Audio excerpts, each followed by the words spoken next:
Hello friends, so welcome to new video series.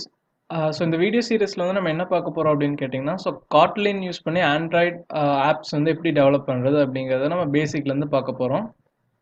So first வந்து இனிஷியலாக பார்த்தீங்கன்னா, so Android studio உள்ள என்னெல்லாம் இருக்குது, ஸோ ஒரு பேசிக்காக ஒரு ஆப் பில்ட் பண்ணும்போது என்னெல்லாம் மெயின் ஃபீச்சர்ஸ் நம்ம பார்க்கணும். ஸோ அந்த ப்ராஜெக்ட்டில் வந்து நம்மளுக்கு என்னெல்லாம் ஸ்ட்ரக்சர் இருக்குது, அந்த ஃபோல்டர் இருக்குது, என்ன ஹைராக்கி யூஸ் பண்ணுறாங்க, ஸோ அந்த மாதிரி டீட்டெயில்ஸ் எல்லாமே நமக்கு உள்ள கோடிங் உள்ள போகிறதுக்கு முன்னாடி நம்மளுக்கு தெரிஞ்சிருக்கணும். ஸோ இதுக்கு ப்ரீ ரெக்வசிட் பார்த்தீங்கன்னா காட்லின் லாங்குவேஜ் வந்து நம்மளுக்கு பேசிக்ஸ் தெரிஞ்சிருக்கணும். ஸோ அட்லீஸ்ட் அந்த கிளாஸ் இன்ஹெரிட்டன்ஸ், ஸோ இந்த மாதிரி சம் டீடைல்ஸ், ஸோ லிஸ்ட் என்னெல்லாம் யூஸ் பண்ணாங்க, ஸோ கலெக்ஷன், ஸோ இந்த மாதிரி பேசிக் டீட்டெயிலாம் தெரிஞ்சதால் தான் நம்ம வந்து ஸ்டார்ட் பண்ண முடியும். ஸோ அப்ஸ்ட்ராக்ட் கிளாஸ் எப்படி ஒர்க் ஆகுது, இன்டர்ஃபேஸ் எப்படி ஒர்க் ஆகுது, ஸோ இந்த மாதிரி டீட்டெயில்ஸ் எல்லாமே நம்மளுக்கு பேசிக் நாலேஜ் இருந்தால் தான் நம்மளுக்கு ஃபர்தராக ப்ரொசீட் பண்ண முடியும். ஸோ நம்ம காட்லின் பேசிக்ஸ் பார்த்தீங்கன்னா நம்ம ஆல்ரெடி ஒரு வீடியோ சீரிஸ் வந்து இருக்குது. ஸோ அந்த வீடியோ சீரிஸ் வந்து பார்க்காதவங்க அந்த காட்லின் சீரிஸ் பார்த்துட்டு இதை கண்டினியூ பண்ணணும். ஸோ அப்போ தான் நம்மளுக்கு வந்துட்டு இந்த ஆண்ட்ராய்ட் உள்ள போகிறதுக்கு வந்து நம்மளுக்கு எஃபிஷியண்ட்டாக இருக்கும். ஸோ நம்ம ஃபர்ஸ்ட் வந்து என்ன பண்ணலாம் அப்படின்னு கேட்டிங்கன்னா, ஒரு ப்ராஜெக்ட் கிரியேட் பண்ணிக்கலாம். ஸோ அந்த ப்ராஜெக்ட் கிரியேட் பண்ணிவிட்டு நம்மளுக்கு எப்படி யூஸ் பண்ணுறது அப்படின்னு பார்க்கலாம்.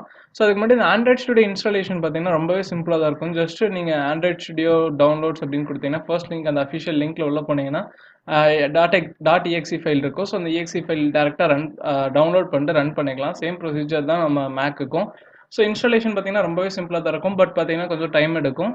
ஸோ டைம் எடுத்து சக்ஸஸ்ஃபுல்லாக நம்மளுக்கு ஃபர்ஸ்ட் ப்ராஜெக்ட் ரன் பண்ணோன்னா அப்புறம் வேற எந்த செட்டப் வந்து நம்மளுக்கு சேஞ்ச் பண்ண தேவையில்லை. அப்புறம் இதுக்கு எமுலேட்டர் பார்த்தீங்கன்னா நம்ம விர்ச்சுவல் டிவைஸ் இதில் கொடுத்துருக்கிறது யூஸ் பண்ணிக்கலாம், இல்லைனா நம்மளோட மொபைலில் இருக்கிற ரியல் டிவைஸ் கூட யூஸ் பண்ணிக்கலாம். அப்புறம்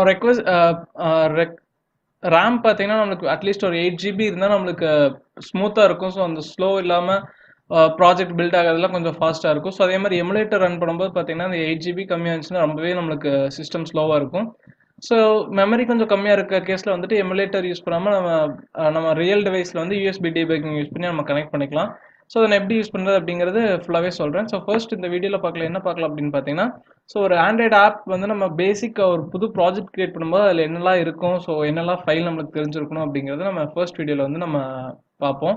ஸோ ஃபர்ஸ்ட் வந்து ஆண்ட்ராய்ட் ஸ்டுடியோ ரன் பண்ணதுக்கப்புறம் உங்களுக்கு தேவையான ரெக்யூர்ட் எல்லாமே இன்ஸ்டால் பண்ணிங்க. ஸோ அது என்னெல்லாம் கேட்குதோ எல்லாமே இன்ஸ்டால் பண்ணிவிட்டு நம்ம உள்ளே வரும்போது பார்த்தீங்கன்னா இதுதான் வந்து ஓப்பனிங் மெயின் ஸ்க்ரீனில் இருக்கும். ஸோ இதில் வந்துட்டு start a new Android project அப்படிங்கிறது கொடுக்குறேன். ஸோ ஒரு புது ஆண்ட்ராய்ட் ப்ராஜெக்ட் கிரியேட் பண்ணும்போது பார்த்தீங்கன்னா ஃபர்ஸ்ட் டெம்ப்ளேட் அப்படின்னு ஒன்று கிரியேட் பண்ண சொல்லுவோம். இந்த டெம்ப்ளேட் அப்படிங்கிறது என்னன்னு பார்த்தீங்கன்னா நம்மளுக்கு ஆக்டிவிட்டி அப்படின்னு சொல்லியிருப்பாங்க. ஸோ இந்த ஆக்டிவிட்டி அப்படிங்கிறது என்னன்னு பார்த்தீங்கன்னா நம்ம ஸ்க்ரீனில் வந்து இப்போ மொபைல் ஸ்க்ரீனில் பார்க்குற ஒவ்வொரு ஸ்க்ரீனுமே நம்மளுக்கு ஒரு ஆக்டிவிட்டி அப்படிங்கிற மாதிரி தான் சொல்லியிருப்பாங்க. ஸோ இதில் வந்து நம்மளுக்கு பேசிக்காக நிறைய டிஃப்ரெண்ட் டைப்ஸ் கொடுத்துருக்காங்க. ஸோ இது எல்லாமே நம்ம ஒவ்வொன்றும் நம்ம அப்ளிகேஷன் வரும்போது நம்ம பார்ப்போம். ஸோ இனிஷியலாக பார்த்தீங்கன்னா நான் எம்டி ஆக்டிவிட்டி அப்படிங்கிறது நான் சூஸ் பண்ணிக்கிறேன். ஸோ இந்த ஆக்டிவிட்டி அப்படிங்கிறது பார்த்தீங்கன்னா ஒரு என்ட்ரி பாயிண்ட் மாதிரி சொல்லலாம். அட்லீஸ்ட் ஒரு அப்ளிகேஷனுக்கு பார்த்தீங்கன்னா மினிமம் ஒரு ஆக்டிவிட்டியாக அது இருக்கணும். ஸோ அந்த ஒரு ஆக்டிவிட்டி தான் நம்மளுக்கு என்ட்ரி பாயிண்ட் அப்படிங்கிற மாதிரி சொல்லியிருப்போம்.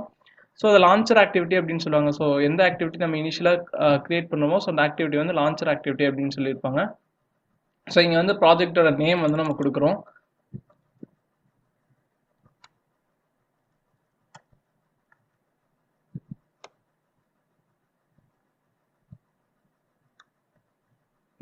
ஸோ இது வந்து நேம் ப்ராஜெக்டோட நேம். அடுத்து இது பார்த்தீங்கன்னா பேக்கேஜ் நேம் அப்படின்னு சொல்லுவாங்க. ஸோ பேக்கேஜ் நேம் அப்படின்னு என்னென்னு பார்த்தீங்கன்னா, ஸோ இந்த அப்ளிகேஷன் டெவலப் பண்ணும்போது பார்த்தீங்கன்னா நம்மளுக்கு இந்த நேம் அங்கே என்ன இருக்கணும் அப்படிங்கிறது அந்த பேக்கேஜ் நேம். ஸோ நம்மளோட டொமைன் நேம் வந்து இங்கே கொடுத்துக்கலாம். ஸோ நம்ம இனிஷியலாக நம்ம டெவலப் பண்ணுறதுக்கு லேர்ன் பண்ணுறதுக்கு பார்க்கும்போது நம்ம டிஃபால்ட்டுக்கு நேம்ஸ் இட்டலாம். ஸோ நம்ம ஒன்ஸ் பப்ளிஷ் பண்ணுற அளவுக்கு நம்ம டெவலப் பண்ணோம்னா ஸோ அந்த மாதிரி ஆப்ஸ்க்கு வந்து நம்ம இங்கே டொமைன் நேம் வந்து நம்ம இங்கே கொடுத்துக்கலாம். ஸோ இப்போ கொடுத்தாலும் இது லேட்டராக நம்மளால் சேஞ்ச் பண்ண முடியும். ஸோ இங்கே வந்துட்டு இந்த ஃபைலோட லொக்கேஷன் சூஸ் பண்ணிக்கிறோம். ஸோ இங்கே லாங்குவேஜில் வந்து டிஃபால்ட்டு ஜாவா நம்மளுக்கு செலக்ட் ஆகிருக்கும். நம்ம காட்லின் சேஞ்ச் பண்ணிக்கலாம். ஸோ காட்லின் சூஸ் பண்ணிக்கலாங்க. ஸோ அடுத்து இங்கே மினிமம் எஸ்டிகே அப்படின்னா நம்ம மொபைல் வந்து எந்த எஸ்டிகே வெர்ஷனுக்கு மேலே வந்து ரன் ஆகும் அப்படின்னு சொல்கிறது தான் இந்த மினிமம் எஸ்டிகே. ஸோ பை டிஃபால்ட்டாக உங்களுக்கு வந்து 22 ஆண்ட்ராய்ட் 5.1 வந்து செலக்ட் ஆயிருக்கு. ஸோ இதுக்கு வந்து எவ்வளோ % வந்து மொபைலில் ரன் ஆகும்னு பார்த்தீங்கன்னா இந்த லாலிபாப் அப்படிங்கிறது 92.3% ஆஃப் டிவைஸில் வந்துட்டு இந்த லாலிபாப் சக்ஸஸ்ஃபுல்லாக ரன் ஆகும்.